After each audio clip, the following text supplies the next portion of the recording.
गरुड़ पुराण अध्याय 6 गर्भ में आत्मा की पीड़ा। क्या आपने कभी सोचा है कि जन्म लेने से पहले आत्मा कहाँ रहती है? क्या गर्भ में पल रहा जीव कुछ महसूस करता है? क्या उसे अपने पिछले जन्मों की याद रहती है?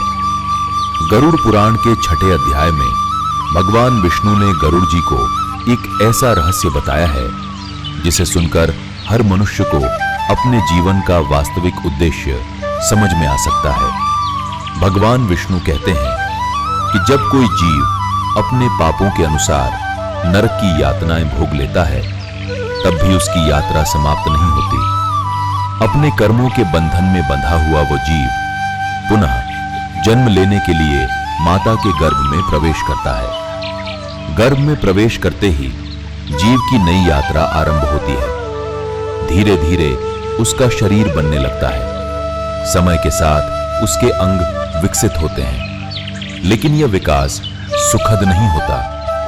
गर्भ का अंधकारमय और संकीर्ण स्थान उसके लिए एक कारागार के समान होता है। वह वहां असहाय अवस्था में पड़ा रहता है। न वह स्वतंत्र रूप से हिल सकता है और न ही अपनी पीड़ा किसी को बता सकता है। चारों ओर घोर अंधकार होता है और जीव अपने कर्मों का फल भोगता रहता है। जैसे जैसे समय बीतता है, जीव को अपने पूर्व जन्मों का स्मरण होने लगता है। उसे याद आने लगता है कि उसने कितनी बार धर्म का मार्ग छोड़कर अधर्म का साथ दिया। कितनी बार उसने लोभ, मोह, क्रोध और अहंकार में आकर पाप किए। कितनी बार उसने दूसरों को कष्ट पहुंचाया और भगवान को भुला दिया। अपने पिछले जन्मों की सारी घटनाएं देखकर जीव का हृदय पश्चाताप से भर जाता है। वह सोचता है, हाय, मैंने मानव जीवन पाकर भी भगवान का स्मरण नहीं किया। मैंने संसार के क्षणिक सुखों के पीछे भागकर अपना अमूल्य जीवन व्यर्थ कर दिया। गर्भ में बैठा वह जीव बार बार भगवान नारायण को पुकारता है। वह विनती करता है, यदि आप भी गरुड़ पुराण, श्रीमद् भगवत, रामायण, महाभारत और सनातन धर्म की रहस्यमयी एवं दिव्य कथाएं सुनना पसंद करते हैं, तो भी हमारे चैनल सनातन वेद गीता वाणी को सब्सक्राइब करें, वीडियो को लाइक करें, कमेंट में जय श्री हरि अवश्य लिखें और बेल आइकन प्रेस करें ताकि सनातन धर्म से जुड़ी ऐसी अद्भुत कथाएं सबसे पहले आप तक पहुंच सकें। अब आइए आगे बढ़ते हैं गरुड़ पुराण के 6 अध्याय की उस रहस्यमयी कथा की ओर, जहां भगवान विष्णु गर्भ में जीव की पीड़ा, उसके पश्चाताप और जन्म के महान रहस्य का वर्णन करते हैं। हे प्रभु, यदि इस बार मुझे जन्म लेने का अवसर मिले तो मैं आपके चरणों की भक्ति करूंगा। मैं धर्म के मार्ग पर चलूंगा। मैं ऐसे कर्म करूंगा जिससे मेरा जीवन सफल हो जाए। भगवान की शरण में जाकर वह आत्मा रोती है, प्रार्थना करती है और मुक्ति की याचना करती है।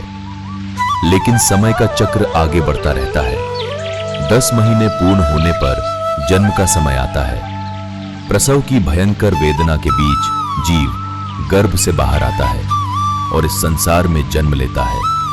परंतु जन्म लेते ही भगवान की माया शक्ति उसे घेर लेती है। गर्भ में किए गए सभी संकल्प, भगवान से की गई सभी प्रार्थनाएं, अपने पापों पर किया गया सारा पश्चाताप, सब कुछ वह भूल जाता है। धीरे धीरे वह संसार के रंगों में खो जाता है। बचपन बीतता है, युवावस्था आती है और फिर वही धन का मोह, पद का अभिमान, क्रोध, लोभ और इच्छाएं उसके जीवन पर अधिकार कर लेती हैं। वह भूल जाता है कि कभी गर्भ के अंधकार में बैठकर उसने भगवान को पुकारा था। वह भूल जाता है कि यह जीवन उसे केवल भोग विलास के लिए नहीं, बल्कि आत्मा के कल्याण के लिए मिला है। तब भगवान विष्णु गरुड़ जी से कहते हैं, हे गरुड़, मनुष्य जन्म अत्यंत दुर्लभ है। असंख्य योनियों में भटकने के बाद जीव को यह अवसर प्राप्त होता है। जो मनुष्य इस जीवन में भगवान का स्मरण करता है, सत्य और धर्म के मार्ग पर चलता है तथा सद्कर्म करता है, वही जन्म और मृत्यु के चक्र से मुक्त होकर मोक्ष प्राप्त करता है। इसीलिए कहा गया है, गर्भ में आत्मा भगवान को याद करती है, लेकिन जन्म लेते ही माया उसे भुला देती है। जो व्यक्ति जीवित रहते हुए भगवान को याद रखता है, वही वास्तव में बुद्धिमान है। श्री हरि।